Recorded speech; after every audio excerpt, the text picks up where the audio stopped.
अम्मी, इस वक्त नहीं असली। ओ ठीक है, कोई मसला नहीं। उस लड़की से कौन बात करेगा जिसके बालों में बम फटा हुआ हो? ये क्या, फिर काट दिया? मगर समझ नहीं आ रहा उसने मेरा हेयर स्टाइल देख कब लिया। जादूगर है क्या? अम्मी कहाँ हैं आप? जी कुछ चाहिए दरोग साहब? अम्मी कहाँ हैं? बाहर लॉन में। क्या हो गया?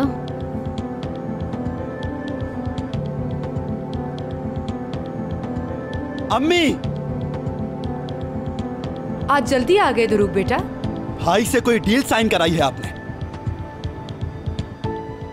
क्या मतलब, समझी नहीं मैं। दीदम ने ऑफिस से जो कॉन्सेप्ट चोरी किया था वो इसलिए हमारे कॉम्पिटिटर को दे दिया गया कि भाई को नुकसान उठाना पड़े। ऐसी कोई बात नहीं है, कोई डील वील साइन नहीं हुई। तुम मुझ पर क्यों शक कर रहे हो दरूग? अम्मी, पता चल गया है, मुझे मालूम हो गया है। आप समझी दीदम को यूज करेंगे, किसी को पता नहीं चलेगा। क्या हुआ, कैसे हुआ, मुझे सब मालूम है। अरे दरूग जान, पता नहीं तुम क्या बात कर रहे हो, मुझे तो कुछ समझ में नहीं आ रहा। दीदम ने अगर किया है कुछ तो उससे मेरा कोई ताल्लुक नहीं है। मगर वो कॉन्ट्रैक्ट आपने ही साइन करवाया था ना भाई से। किस तरह का कॉन्ट्रैक्ट? कॉन्सेप्ट से अगर फायदा हुआ तो पूरी कंपनी का, और अगर नुकसान उठाना पड़ा तो सिर्फ भाई को बर्दाश्त करना होगा, ये कॉन्ट्रैक्ट।